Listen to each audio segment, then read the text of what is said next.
¿Cómo están? ¿Bien? ¿Soportando el frío? Venimos. Bueno. Empezamos con el momento de preguntas, ¿les parece? Las preguntas que tengo son re difíciles. Aviso, hagan preguntas más fáciles porque esto está complicado. Las preguntas son las siguientes. Ya me lo hicieron dos personas, oralmente, dos días distintos. Pero ayer decidí que la teníamos que contestar porque podía ser una duda. Primero no se entendió bien, parece como cuando paso de antes de Cristo a después de Cristo contando los años, tengo que sumar uno. Voy a tratar de explicarlo, está difícil esa. Pero otra más difícil, ¿cómo Cristo murió en el año 31 y tenía 33 años? ¿Está buena? Está bueno. Entonces vamos a tratar, pero concéntrense porque está difícil. Y si no entienden, no digan que sí. Levanten la mano y digan, no, todavía intentamos de vuelta.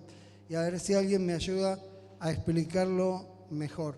Me voy a acercar acá como si fuera este el pizarrón. Primero, algunas cositas de la historia. Los romanos desarrollaron una manera de contar los años, yo lo dije una de las noches, hacía el paso, que partía desde la fundación de Roma, la presunta fundación de Roma por Rómulo, donde viene el nombre Roma. Entonces, al año que Rómulo fundó Roma, le dieron el número 1 y contaban para adelante. En la época de Cristo este era el sistema que reinaba, por eso voy a agarrar este, porque hay muchos sistemas con que los pueblos contaban los años. Los judíos y otros pueblos lo contaban a partir de los reyes, ¿no? El tercer año de Joacim, como dice la Biblia, así. Pero ellos contaron desde la fundación de Roma y en la época de Cristo todos los años se contaban así. Cuando ustedes vean en algún libro de historia que dice un número de años y atrás dice AUC, quiere decir después de que la ciudad fue fundada, ¿no? Eso quiere decir. Entonces, claro, el número 2, después de que Rómulo fundó la ciudad, era 2 AUC, Ab Urbe Condita, ¿no? Que es después de la fundación de la ciudad. Así se contaban los años, veníamos bien. Un monje, que además era erudito y matemático, muy estudioso y numérico, llamado Dionisio el Exiguo, que venía del Imperio Bizantino, hoy diríamos sería medio ruso de origen, o por ahí, o sirio, descartó el sistema que se venía teniendo. Acá estamos hablando en el siglo VI, 500 y pico después de Cristo. Hasta ahí todavía no había esto de antes y después de Cristo. En el año 500 y pico después de Cristo, un monje llamado Dionisio, que le decían el exiguo o el chiquito, ¿no? el pequeño Dionisio diríamos, descartó el sistema anterior y decidió que podíamos comenzar a numerar los años a partir de que había nacido Cristo.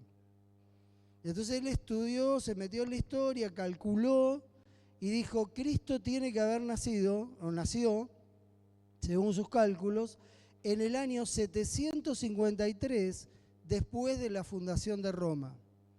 Por eso al año siguiente, 754, le vamos a poner 1, año 1, ¿se entiende? De Cristo. Entonces el 754 es llamado, o él lo llamó, el 1 año Domini. O sea, por eso se le dice, se pone a veces AD, quiere decir año del Domini, es el Señor en latín, año del Señor. Entonces el 754 era el 1 que puso Dionisio el Exiguo, ¿no? Nosotros hoy le decimos año 1 después de Cristo. Ojo que eso recién se empezó a hablar así desde el siglo XVII, después de Cristo y antes de Cristo, ¿no? ¿Vamos más o menos? Olvídense del 17. En el siglo VI, año 500 y pico, Dionisio el Exiguo cambió esto y le puso al 754 1. ¿Está? Entonces, el 755, ¿qué número era? 2 después de Cristo. Y el 756, 3 después de Cristo. ¿Está? Vamos bien, y ahí le pusieron todos los números. Nosotros vivimos en el 2024 después de Cristo. Hasta ahí venimos bien, ¿no? Entonces, él cometió un error obvio en base a los evangelios. Tendría que haber estudiado un poco mejor los evangelios o conocer un poco más la historia. También que no era tan fácil como para nosotros hoy. Él no tenía internet, no tenía muchas bibliotecas que recurrir, no estaba con lo que tenía. Pero cometió un error. Se equivocó en el año de nacimiento de Cristo. Entonces Cristo no nació en el 754. ¿Por qué? Porque Herodes, que mandó a matar a Jesús, murió en el 750, 4 años antes de eso. Entonces es imposible que Jesús haya muerto ahí. Jesús nació en el 750 de la fundación de Roma. 750 años después de que fue fundada Roma. ¿Estamos hasta ahí? Cometió un error, ¿está claro? Ya no se podía arreglar, porque cuando descubrieron este error, ya estaban datados todos los libros de historia, estaba todo hecho. Ya le habían puesto años antes de Cristo, después de Cristo, a todos los eventos y a todos los libros que habían venido durante siglos. Entonces ya no se podía corregir. Tenía que quedar así. Y los que queremos estudiar qué pasó, tenemos que estudiarlo así, de esta manera como estamos haciendo ahora, ¿no? Entonces, la era cristiana empezó el 1 de enero del año 754, después de la fundación de Roma. Pero Cristo nació alrededor de 4 años antes de esa fecha, en el 750, antes de, de la fundación de Roma. Entonces, está claro así, ¿no? Ahora vamos a otro cuadro, ahora concéntrense, después de saber este error. Los de arriba son los años de la fundación de Roma, ab urbe condita. Y abajo está la datación que hizo Dionisio, antes de Cristo y después de Cristo. En realidad él hizo solo después de Cristo, después le empezaron a poner para atrás los años. Si nosotros trazamos una línea ahí vemos clarito el momento que se tomó. El 754 era el 1 después de Cristo, ¿no? Cuando le pusieron los años antes de Cristo tenían que ir para atrás. 753 era el 1, 752 era el 2, 751 era el 3, 750 que nació Cristo era el -4. O sea que Cristo nació en el 4 antes de Cristo, diríamos. Nació antes de Cristo, del mismo, pero es por el error de Dionisio el Exiguo. ¿Se entiende? ¿Vamos bien hasta ahí? Entonces, el año que murió Cristo, 31, es el año 785 después de la fundación de Roma.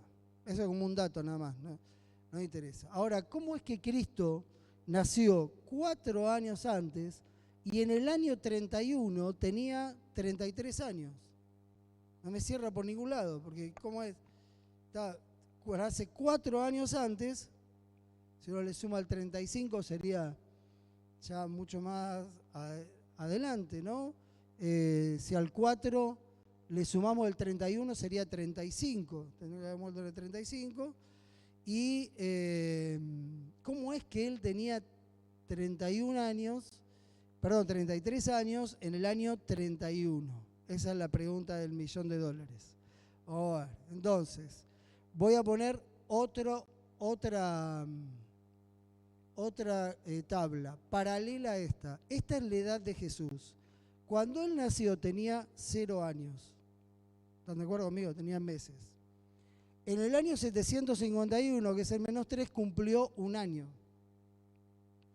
En el -2 cumplió 2 años. En el -1 cumplió 3 años. Jesús tenía 3 años. ¿Estamos ahí? En el 754 de Roma, o 1 de la era cristiana, Jesús tenía 4 años. ¿Vamos bien? Claro, acá hay un detalle que lo voy a explicar en la diapositiva que viene. Nadie puso año 0, porque no hay. Es -1 y 1. Ahí ya se achica 1 año la diferencia. ¿Se entiende? Ahora vamos a explicar. Pero si ustedes ven, paralelamente seguimos uno por uno, y Cristo muere en el año 31, como era la Pascua, antes de cumplir los 34 años, o sea, tenía 33 años, porque muere el 14 de Nisan, al principio de año, y Cristo había nacido entre octubre y noviembre, esa es la fecha real del nacimiento de Cristo, cerca del mes de Tirri, por ahí, ¿no? Que judío, que todavía, que es el octubre nuestro, muere en abril, la Pascua, marzo-abril, y él cumplía los 34 años en octubre-noviembre. ¿Se entiende? Preguntas, ¿Cómo lo sabemos? Me dice Valeria que nació ahí y no nació el 25 de diciembre. Ahí era la fecha de nacimiento del dios Sol, porque es el solsticio de verano en el otro hemisferio.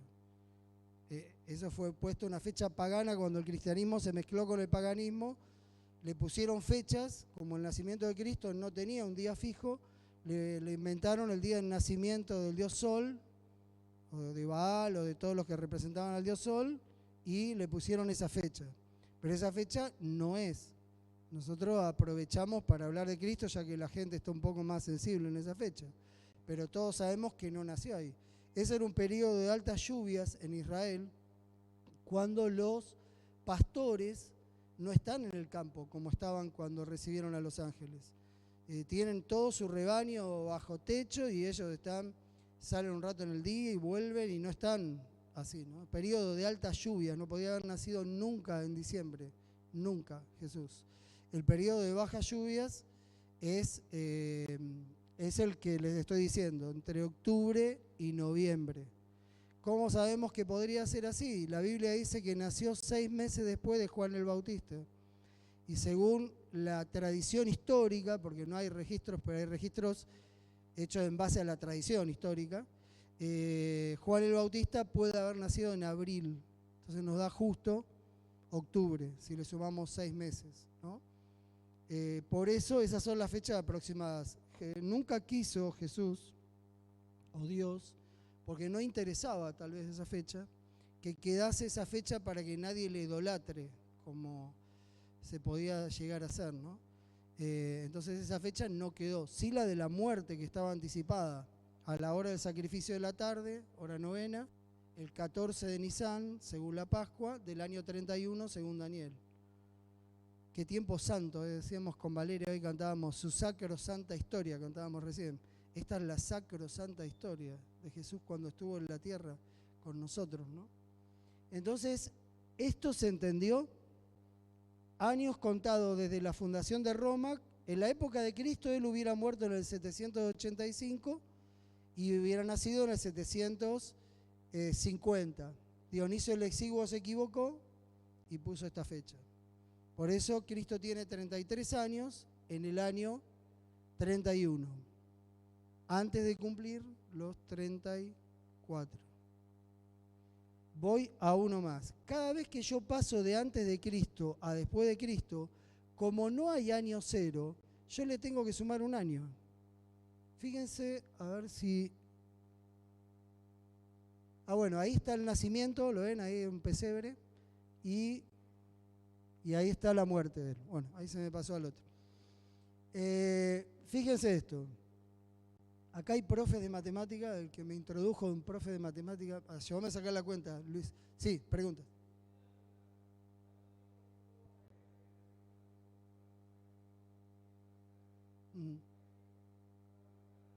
Claro, eso tiene que haber sido, claro, tiene que haber sido en algún momento de este periodo.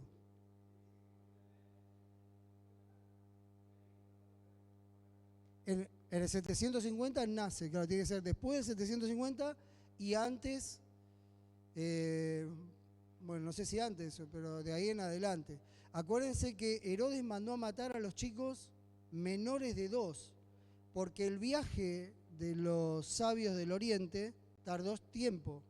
Entonces él, para no errarle, le podía haber llevado un año, año y pico el viaje, porque ahí no había aviones ni nada, había que venir a camello despacito, ¿no? Y entonces por las dudas, él mató de los 2 años para abajo a todos los niños que estaban ahí. No sabemos cuánto tiempo pasó José ahí. Evidentemente no viajó enseguida, sino que estuvo algún tiempo, pero no sabemos cuánto, antes de regresar a la casa. Quizás con una criatura tan chiquita no quiso viajar, ¿no? De vuelta para su tierra, porque él había venido a Belén a empadronarse, cumpliendo la profecía, ¿no? De Belén, que era una ciudad muy chiquita, y ahora es muy grande entre las ciudades de la tierra, ¿no?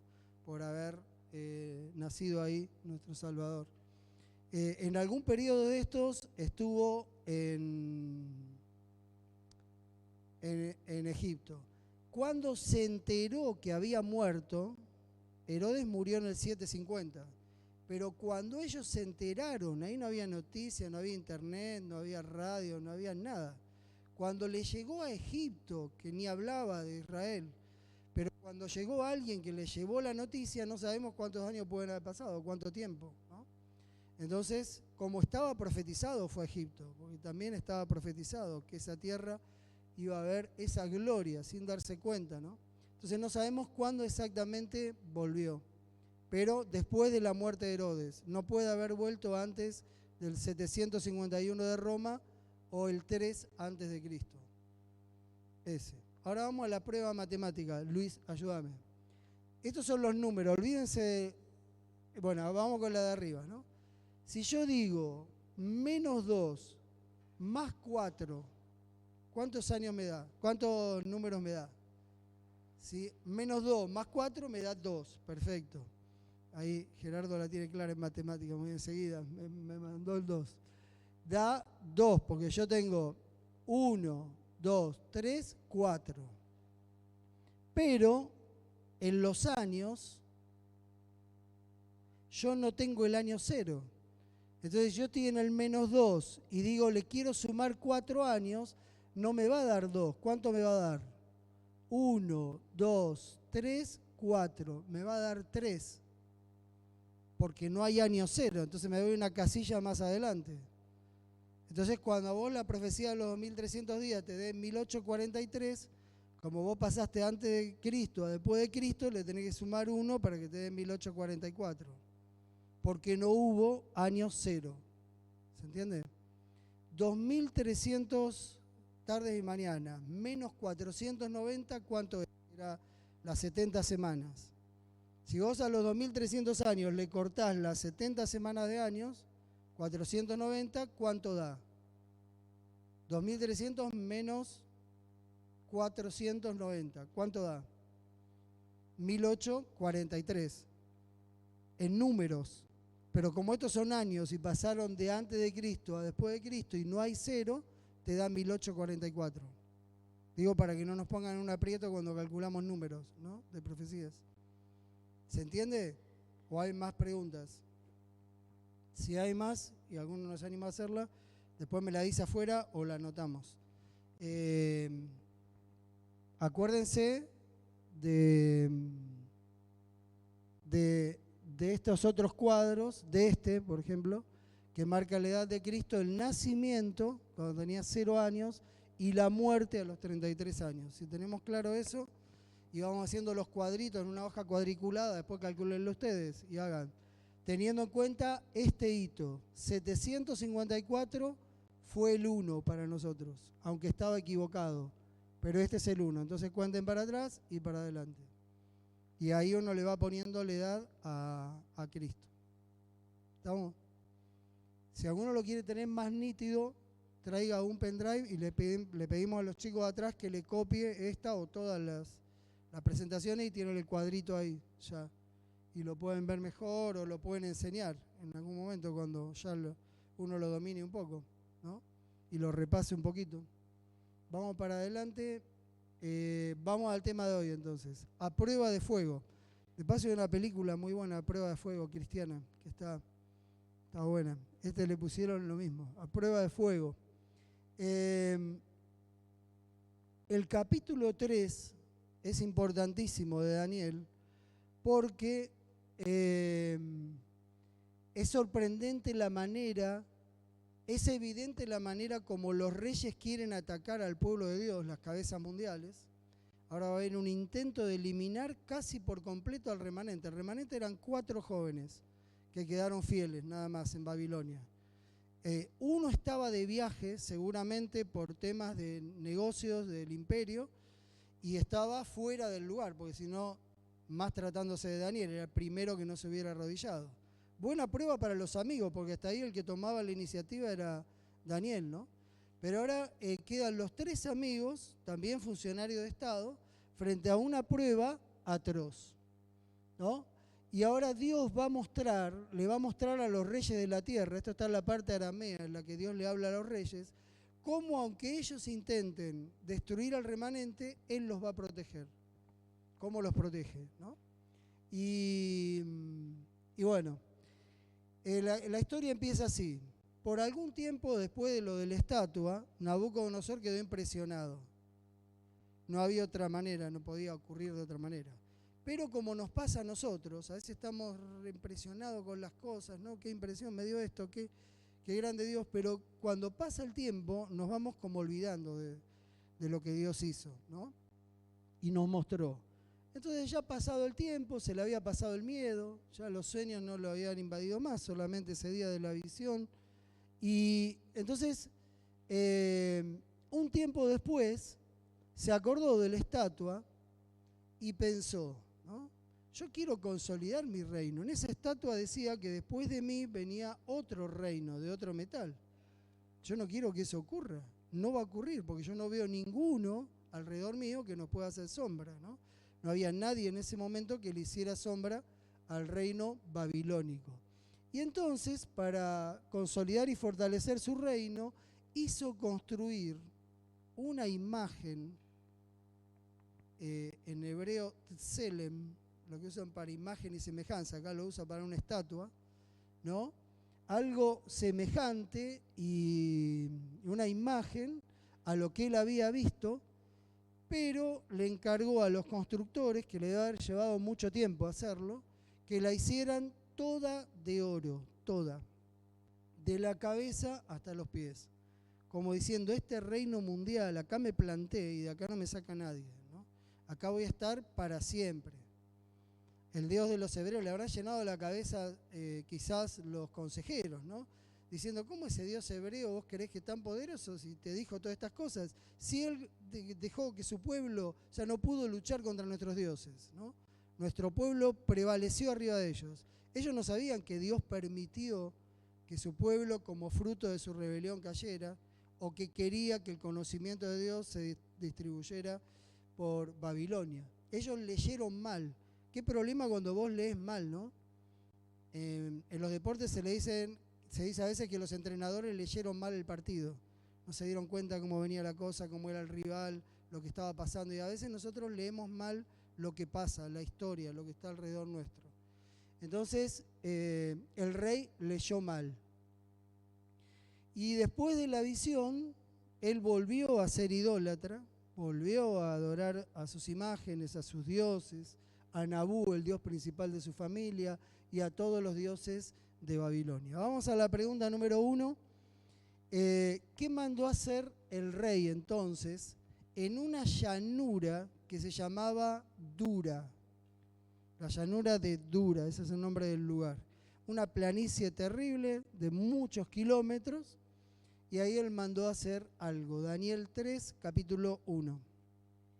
El rey Nabucodonosor hizo una estatua de oro, cuya altura era de 60 codos y la anchura de 6 codos. La levantó en el campo de Dura, en la provincia de Babilonia.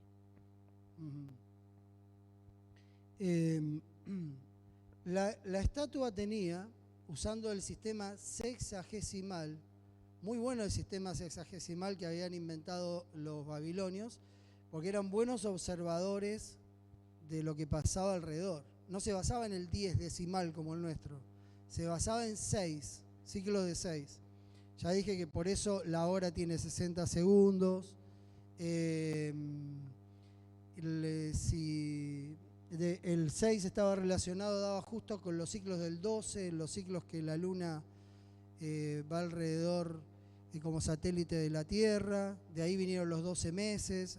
Se empieza todo a ver a partir de los ciclos, ¿no? De lunares y todo lo demás. Muy bueno todo lo que hicieron.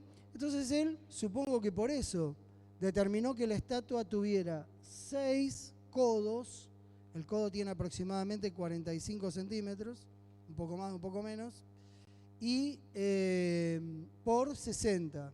O sea, 27 metros de alto por 2,70 metros de ancho. Casi 27 por 3.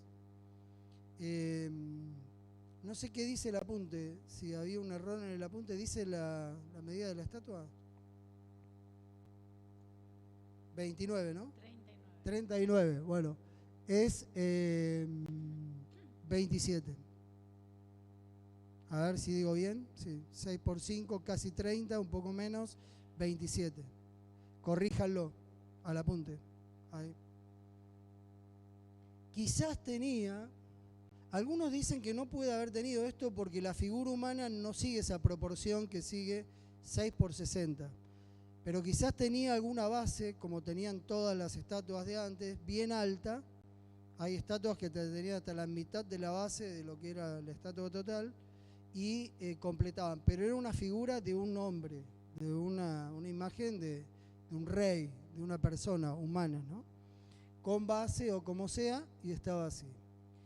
La intención era perpetuar la gloria del imperio. El oro tiene que seguir hasta el final. Nosotros somos un reino de oro, jamás nadie nos va a destruir. Nadie pudo contra nosotros, era el imperio más grande de la historia. Había superado ya a Egipto y a Siria, y entonces parecía que nadie los paraba, ¿no? Entonces, él pretendió ignorar el mensaje divino y dudó de la veracidad de lo que había revelado el Dios de Israel. Él dijo, no, y necesitó fidelidad, porque si alguno escuchó lo de la imagen y mi sueño, ahora tiene que saber que esto va a durar para siempre. Y tengo que animar a todos los dirigentes. Entonces construyó una terrible imagen de oro, no sé qué precio le pondrían hoy a esa imagen, enorme, que se veía a decenas de kilómetros, porque estaba puesto en la llanura a propósito, para que se viera desde lo más lejos posible, y brillaba con el sol, porque eso era oro puro, ¿no? Impresionante imagen que deleitaba la vista. Todo el mundo se inclinaba ante la gloria de esta construcción, ¿no? Todos hablaban de la gloria de la construcción de esta imagen, y sobre la imagen va a venir un decreto totalmente extraño y contrario a la voluntad de Dios. Entonces Nabucodonosor organizó un gran evento para inaugurar oficialmente la estatua. La estatua iba a quedar siempre ahí, y cada vez que pasaran por ahí tenían que adorar a la estatua como si fuera un dios. Teóricamente, él era el representado en esa imagen como el primer rey de la nueva Babilonia, ¿no? Del nuevo periodo babilónico de control mundial. A veces nos pasa así, acá hay una lección para sacar, ¿no? Nosotros, como decíamos al principio, nos olvidamos lo que Dios hizo en nuestra vida, nos desviamos de los caminos y entramos en los placeres y en las cosas que nos deslumbran. Bueno, es el camino que siguió Nabucodonosor. Cualquier cosa que satisfaga nuestros deseos parece que nos hace trastabillar. Pregunta número 2. Dice la pregunta, ¿qué ordenó el rey a todos los participantes de la ceremonia? Versículo 5.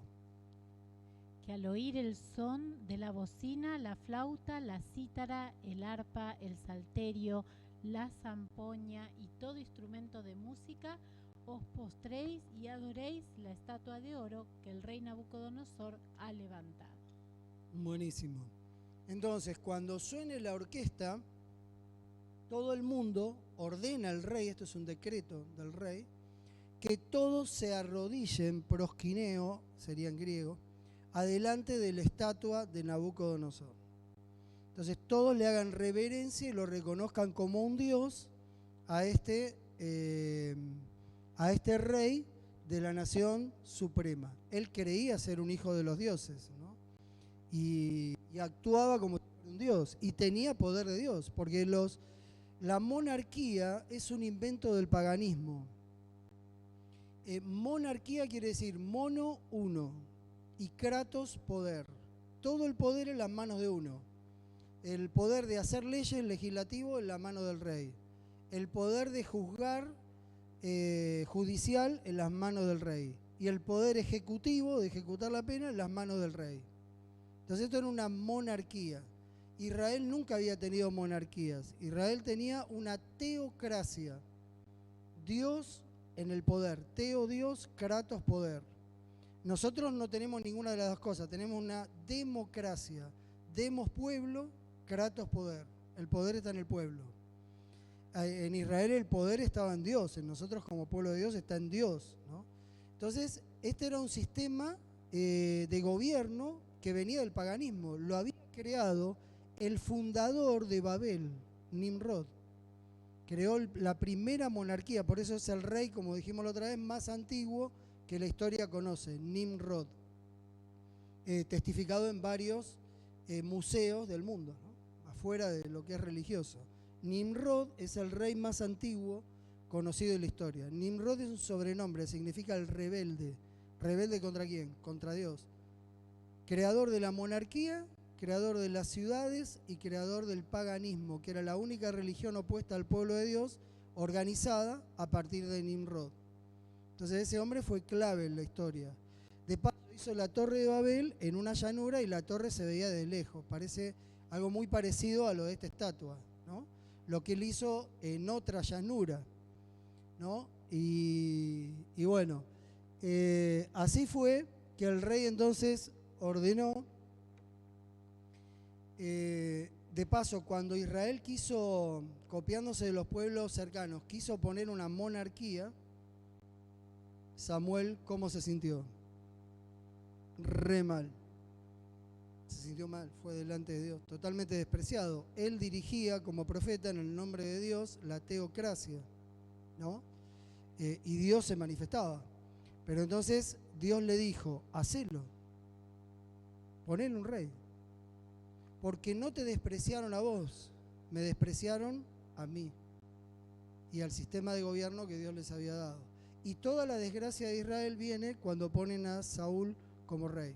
De ahí en adelante, salvo honrosas excepciones como David y algunos de los reyes que vino después, Josías y algunos más, fue para una desgracia total. Tenían que postrarse y adorar. Y la Biblia dice que nosotros solo tenemos que postrarnos y adorar delante de ¿quién? De Dios. Lo dijo Jesús en las tentaciones, cuando Satanás le dijo, postrate delante mío y yo te doy todo sin luchar. No luchamos más, te lo entrego todo, si vos viniste para rescatar al mundo. Él le dijo, está escrito, al Señor tu Dios adorarás, le citó el Antiguo Testamento, y a Él solo servirás. Nosotros solo adoramos a Dios. Entonces, haberse arrodillado delante de esta imagen era un sacrilegio total y una deslealtad total a Dios. Por eso los jóvenes no pudieron hacerlo, ¿no? Pero ahí estaba la prueba que el enemigo había puesto ahora delante del remanente de Dios, los 3 jóvenes hebreos. 3. ¿Qué castigo recibirían los que no obedecieron la orden del rey? Los que no obedecieran la orden del rey. Versículo 6. 3:6. Y cualquiera que no se postre y adore inmediatamente será echado dentro de un horno de fuego ardiente.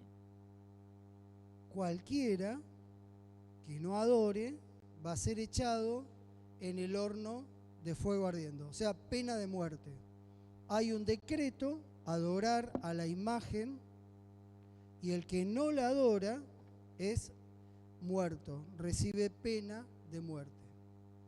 Esta historia tiene una conexión total, como todas las historias de Daniel y del resto de la Biblia, con Apocalipsis.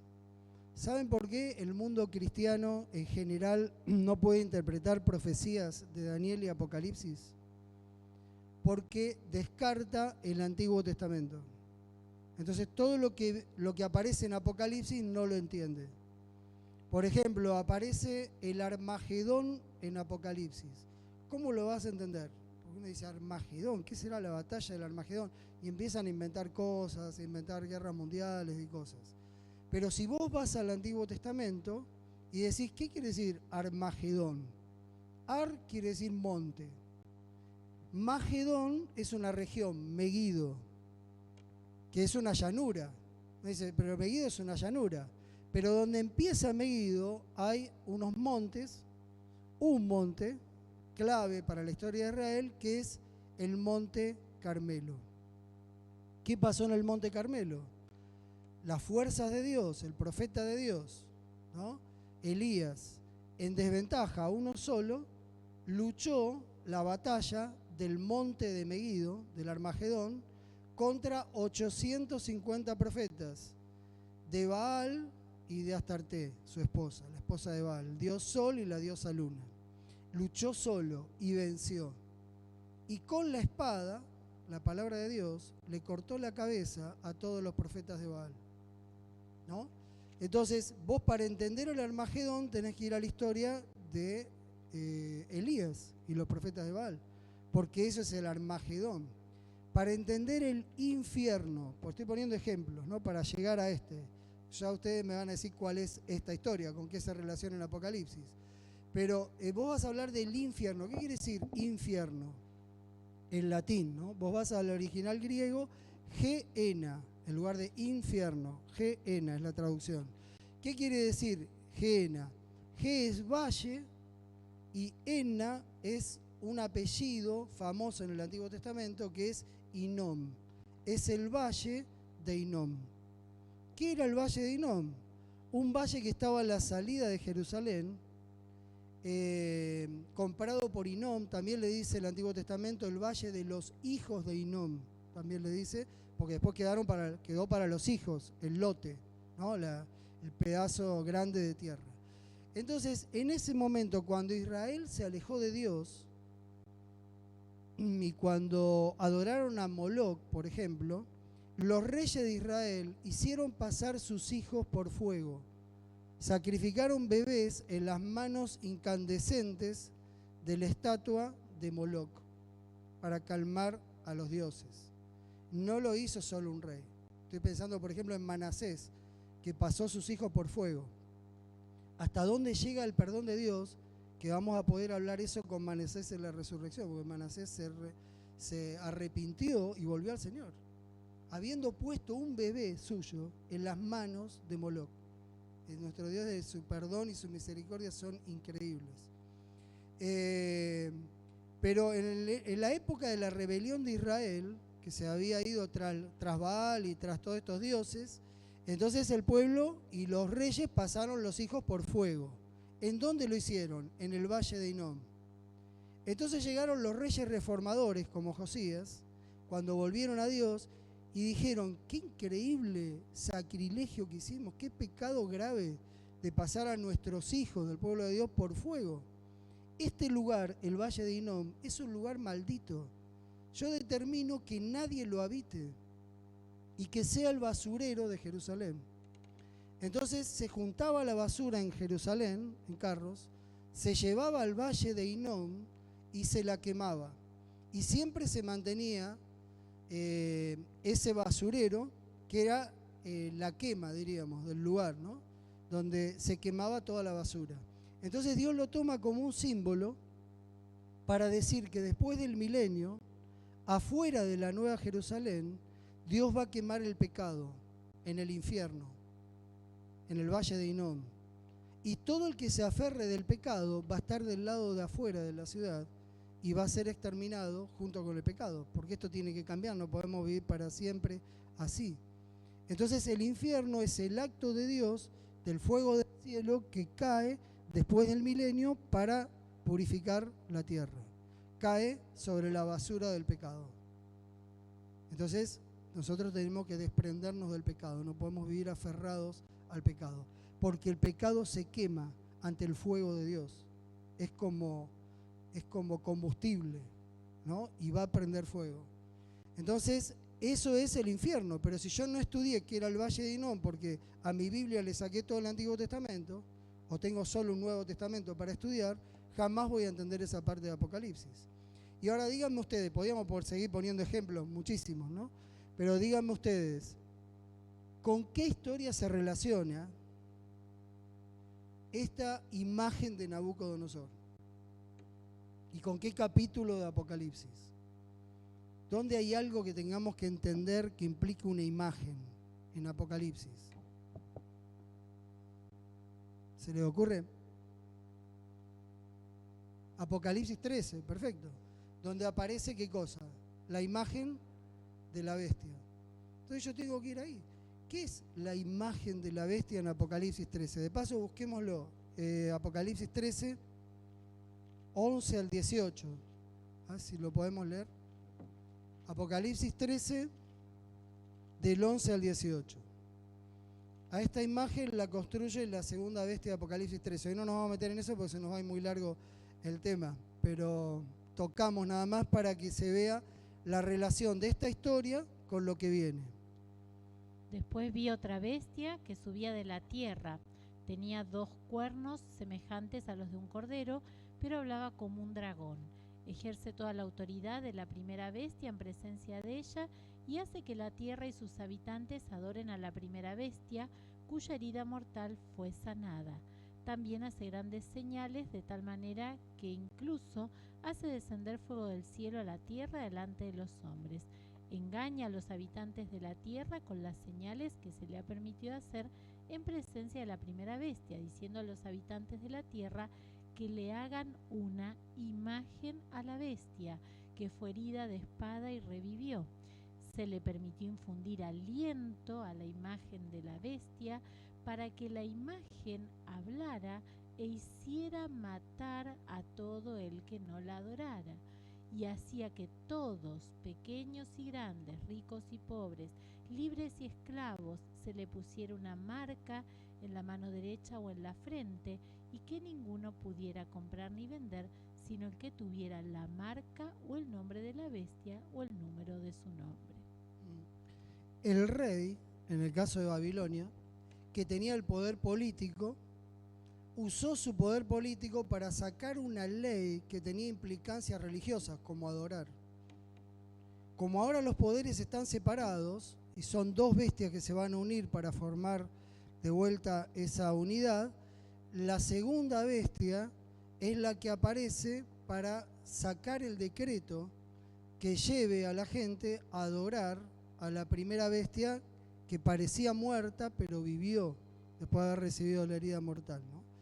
Entonces hay un decreto, igual que en ese momento, hay un poder político que saca un decreto para obligar a la gente en un acto de adoración, no importándole ni la conciencia de la gente, ¿no?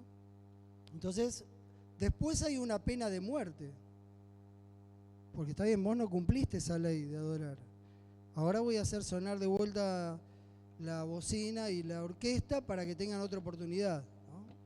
Cuando se negaron los jóvenes, ahora lo vamos a leer, hay una pena de muerte sobre ellos. Entonces, a muy poco tiempo de vivir esas cosas, como estamos hoy, nosotros tenemos que abrir los ojos y entender bien estas cosas, porque no vamos a entender lo que está pasando cuando ocurra si nosotros no entendimos esto, ¿no? Va a haber una obligación, hay una marca de autoridad de este poder que se atrevió a cambiar la ley de Dios, Daniel 7:25, en una cuestión de tiempos, como dice la Biblia. Se pensará cambiar la ley en una cuestión de tiempos. Hay una sola cuestión de tiempos en la ley de los 10 mandamientos, y es el mandamiento del sábado. O sea que la ley que me lleve a adorar a esa bestia va a ser el reconocimiento de que esa bestia tiene poder para cambiar los mandamientos de Dios. En este caso, relacionado al tiempo, el domingo como día de adoración en lugar del sábado. ¿Es claro, más o menos? Y después hay otras implicancias. Ahí decía que hacía matar, ahí perseguía a todo el que no la adorase, ¿no? Y era una bestia bien babilónica porque su número es 666. Cuenten el número de su nombre, porque antes, acá quiero explicar otra cosa, no me quiero ir mucho por el tema, pero es lo mínimo. Nosotros tenemos letras y números. Las letras no vinieron de una cultura y los números de los árabes, debe ser porque son arábigos, ¿no? Entonces, nosotros tenemos bien diferenciados los números de las letras. Antes no. Las letras tenían valor numérico. Algunas. Se usaban algunas letras del alfabeto para que tengan valor numérico. Por ejemplo, en Roma, la B corta, ¿qué número era? 5. La I, 1. C, 100. M, 1000. D, 500. Ustedes estudiaron los números romanos. Entonces, los nombres tenían un valor numérico. Yo contaba mi número, si estuviera en Roma, contaba mi número, mi nombre, sacaba las letras, algunas no tenían valor numérico.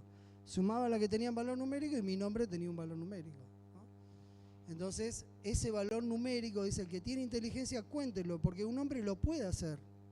No los que no entienden nada de profecía y los que no buscan a Dios, pero vos lo podés hacer. Contalo porque es un número de hombres. Si el poder es romano, el valor es el número romanos. Y sacarle el número al título oficial de ese poder, ¿no? El nombre de la bestia y todo lo que implica. Entonces, esta historia que estamos viendo tiene que ver con esa parte de Apocalipsis y con algo que vamos a vivir nosotros. Dentro de poco vamos a estar simbólicamente en la llanura de Dura y se va a levantar la imagen y vos tenés que decidir si te da miedo el fuego, el fueguito calentado 7 veces más, o si tu fe supera hasta tu propio amor por la vida, porque todos tenemos amor por la vida, ¿no? Si tu relación fue tan lejos y tan profunda que vos podés tener con Dios una entrega total, hasta si te llega a el momento de ser un testigo con tu propia vida, tal vez no te llegue, ¿no? Pero tal vez sí, o si vas a abdicar, como abdicaron varios en la antigüedad. Entonces esto es una cuestión de fidelidad, de adoración y de fe. Y es una historia muy importante para que la tengamos en cuenta. Nos quedan 3 preguntas. ¿Alguien se atrevió a desobedecer la orden del rey? Por supuesto que sí, ustedes saben la historia. Vamos a leerlo. Daniel 3:12. Hay unos hombres judíos a los cuales pusiste sobre los negocios de la provincia de Babilonia, Sadrac, Mesac y Abednego. Estos hombres, oh rey, no te han respetado, no adoran a tus dioses, ni adoran la estatua de oro que has levantado. No adoran tus imágenes, tu estatua de oro, no la adoran. ¿Por qué no la adoraban? Porque eso estaba en directa contradicción con un mandamiento de la ley de Dios. El segundo, adorar imágenes. Lo nuestro va a ser en relación al cuarto, porque de las imágenes ya quedó en la historia, ¿no? Y quedó, todavía está anulado, ¿no? Entonces, este segundo mandamiento, que está en Éxodo 24 al 6, prohíbe arrodillarse delante de las imágenes. Y ellos habían aprendido desde la reforma de Josías, de que eran chiquitos en sus casas, a amar a Dios. No porque sus padres lo amaban, lo habían hecho su Dios. Ojo con nuestros hijos, porque nuestros hijos tienen que aprender a amar a Dios por sí mismos. Porque Dios no tiene nietos. Cuando los chicos vienen a la iglesia, vienen porque Dios es el Padre mío. Entonces mis 3 hijos venían conmigo a la iglesia, mío y de mi esposa. Ellos eran como nietos de Dios. Pero cuando llega un momento, ellos tienen que decidir. En la adolescencia, cuando ya son más conscientes, ¿no? Entonces, ojo, porque nosotros tenemos que tratar de favorecer que ellos sean hijos de Dios. Aún así, aunque hayas hecho lo mejor de tu parte, todavía puede ser que un hijo decida otro camino. A Dios le pasó lo mismo, te reentiende. Le pasó más de una vez. Le pasó con Lucifer, le pasó con Adán. A los grandes de la Biblia le pasó lo mismo. Pero no nos rindamos, sigamos orando para llevar a nuestros hijos a los pies del Señor.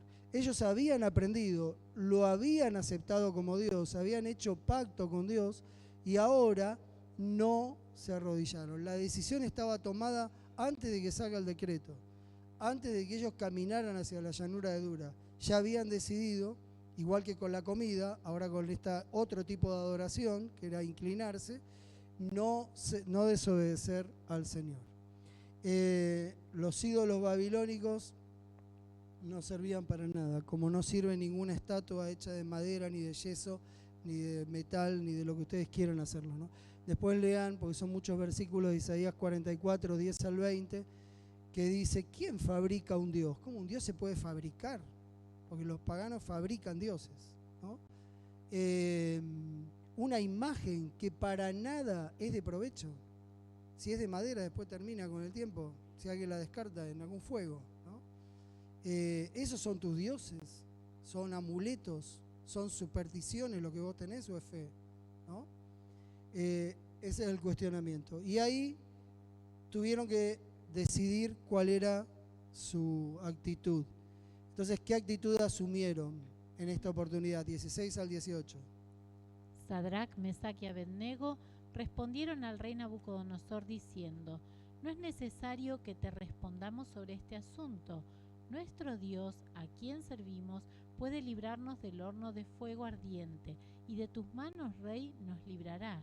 Y si no, has de saber, oh rey, que no serviremos a tus dioses, ni tampoco adoraremos la estatua que has levantado. Genial, ¿no? ¿Ellos sabían que Dios los iba a salvar del horno? No, ni idea. Podían tener la esperanza, tal vez, de que Dios los salvara, pero estaban dispuestos a morir. Pero jamás a negociar la fe, porque la fe no se negocia. Vos podés negociar cualquier cosa que tengas, menos tu fe, menos tus convicciones, los principios que Dios te puso, no lo podés negociar. Y entonces ellos estaban dispuestos a morir por fidelidad y por amor a ese Dios que tanto había hecho por ellos. Y ahora estaban listos a morir. Le dijeron al rey, no hace falta que toque ninguna orquesta de nuevo. Nosotros vamos a servir a Dios, ya sea que vos nos mates o que Él nos quiera rescatar, de cualquier manera nosotros no vamos a adorar. Enojadísimo el rey, calentó más el horno, más de lo habitual, terminó perjudicando a su ejército, ¿no? Porque murieron los que se acercaban para tirarlos. ¿Y qué pasó?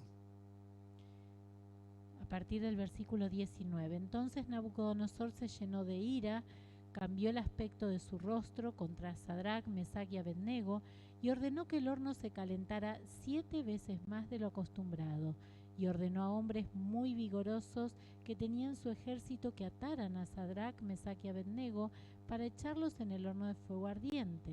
Así pues, estos hombres fueron atados con sus mantos, sus calzados, sus turbantes, sus vestidos, y fueron echados dentro del horno de fuego ardiente.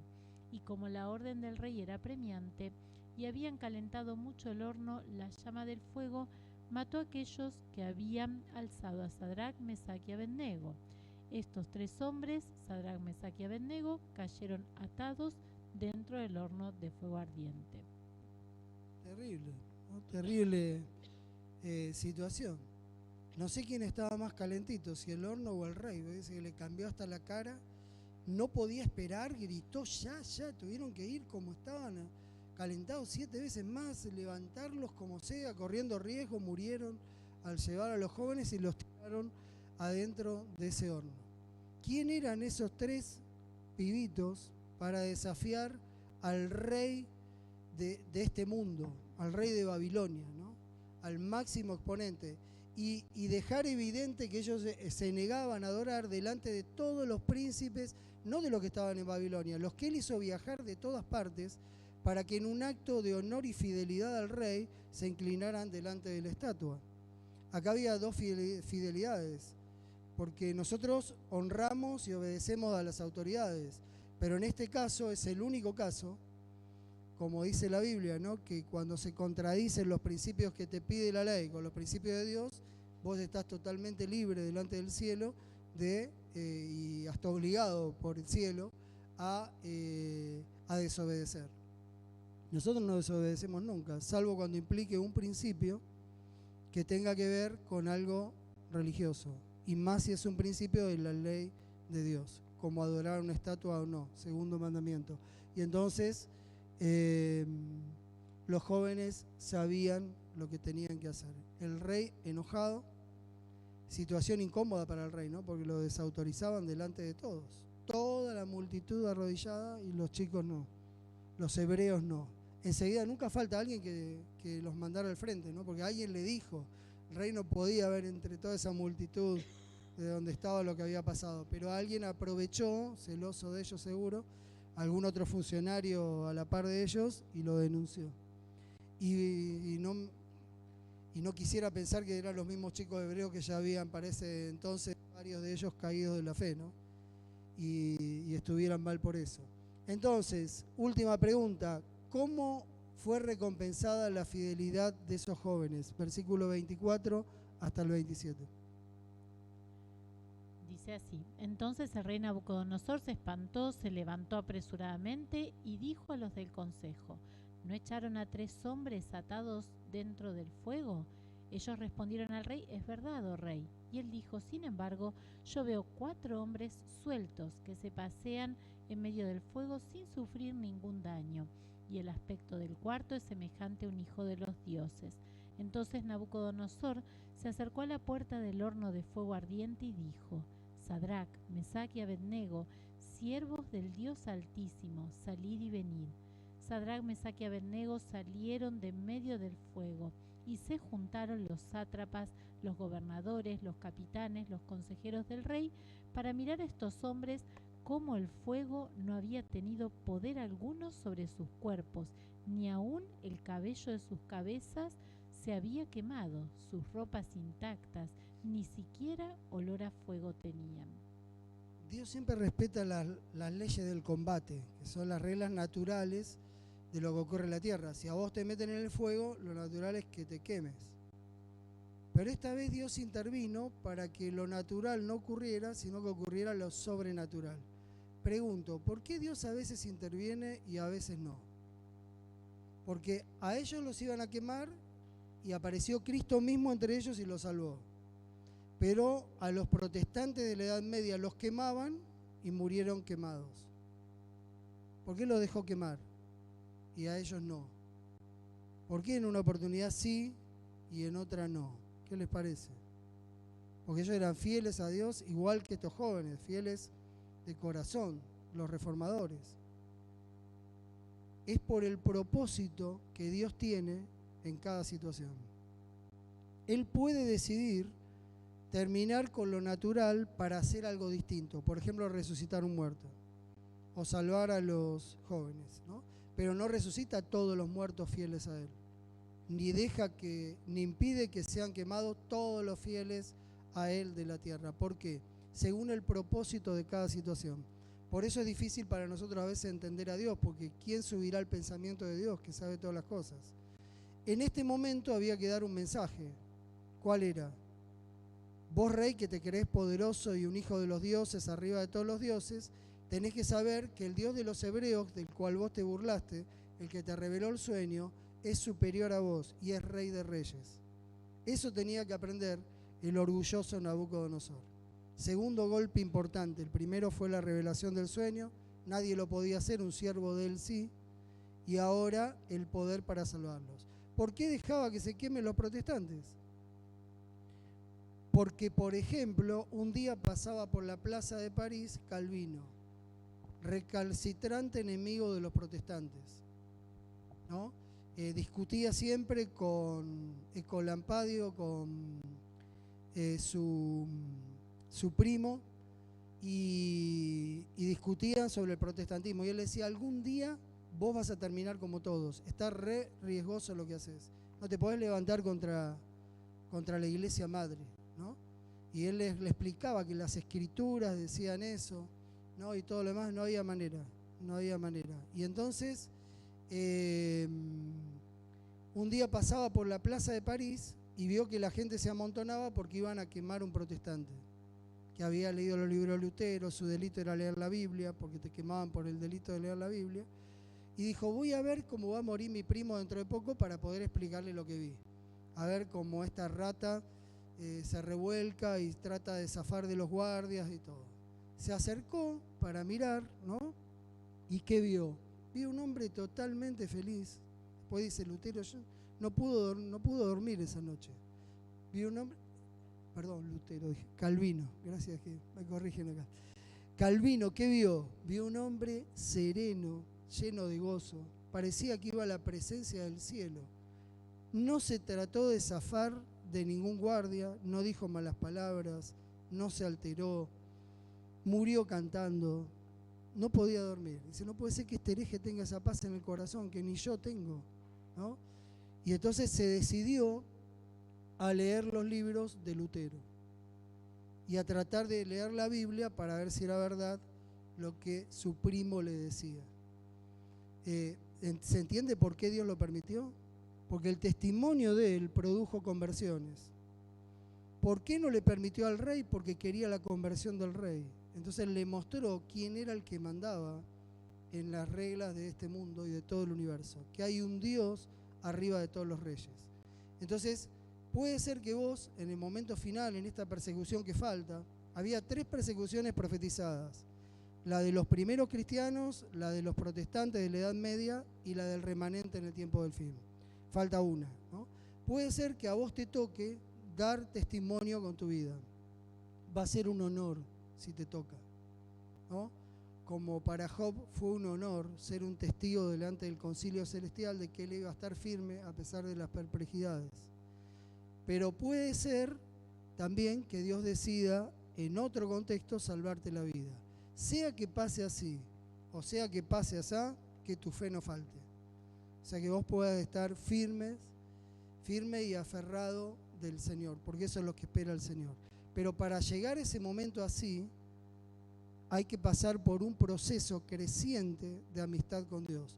La perfección, el crecimiento en la vida espiritual, ¿no? Ir creciendo en lo espiritual, que dijimos que eso era perfección. Última pregunta, me parece. 8. ¿Cuál fue la reacción del rey cuando vio el poder asombradísimo del uno que parecía un hijo de hombre, parecía un ser humano, pero resaltaba entre los 4, porque eran 4, ¿no? ¿Qué dice? Versículo 28. Y Nabucodonosor dijo: bendito sea el Dios de Sadrac, Mesac y Abednego, que envió su ángel y libró a sus siervos que confiaron en él, los cuales no cumplieron el edicto del rey y entregaron sus cuerpos antes que servir y adorar a otro Dios que su Dios.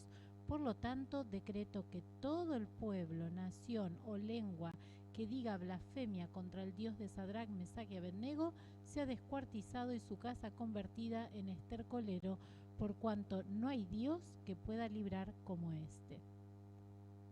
Qué increíble, qué cambio, ¿no? 360 grados, o 180, vamos a decir, la otra punta. ¿Qué cambio? ¿Lo logró Dios? Sí, lo logró. Ojo que no iba a ser tan fácil este hueso, ¿eh? A este hueso todavía le falta un tercer golpe, que lo vamos a ver ahora en las noches sucesivas. A pesar de esto, todavía lo llama su Dios, el Dios de él. Todavía no era el Dios del mismo, sino que era el Dios de los jóvenes hebreos, ¿no? Todavía no es su Dios, pero Dios le dio el segundo golpe. El tercero iba a ser knockout, ¿no? Y ahí él iba a entregarse. Pero nosotros haríamos bien en no resistirnos al poder de Dios, ¿no? No poner toda nuestra voluntad y terquedad creyendo que estamos en lo cierto, contra las evidencias con las que Dios nos rodea y con los mensajes que Dios nos rodea para llegar a sus pies. Y así va cerrando la historia. Creo que no nos quedaron preguntas. Nos queda una pregunta más. Wow. No terminan las preguntas. ¿Qué promete Dios? ¿Qué no promete Dios? No podíamos terminar así, por supuesto. Hay una promesa para los que pasan las pruebas, sea que mueras o sea que vivas en la prueba, ¿no? Pero hay una promesa. ¿Qué dice? Isaías 43:2. Cuando pases por las aguas, yo estaré contigo, y si por los ríos, no te anegarán. Cuando pases por el fuego, no te quemarás, ni la llama arderá en ti. Qué bueno, ¿no? Decían los israelitas, los líderes de Israel, si vos no estás con nosotros, nosotros no avanzamos más. Si vos no venís con nosotros, no avanzamos. Avanzamos solo si estamos seguros de que vos venís con nosotros. Pase lo que pase, ahí vamos para adelante, ¿no? Nosotros tenemos que tener la misma actitud. pase lo que pase, avanzamos con el Señor, ¿no? Si el Señor está con nosotros o si nosotros estamos con Él, porque Él tiene la voluntad siempre dispuesta. Ya sea que seamos más dóciles como los jóvenes de Israel, o seamos más duros como el rey Nabucodonosor, como Manasés, todavía tenemos esperanza. Este Dios nuestro es increíble, está fuera de todo entendimiento. Él tiene una misericordia, un amor, una justicia que están fuera de nuestro alcance, pero sabemos que es bueno y qué lindo es confiar en un Dios así. Si te parece bien, nos arrodillamos, los que quieran, le agradecemos a Dios y tomamos compromisos con Dios personalmente, cada uno. Y cuando vamos escuchando alguna música, después de un minuto de haber orado, cerramos esta parte.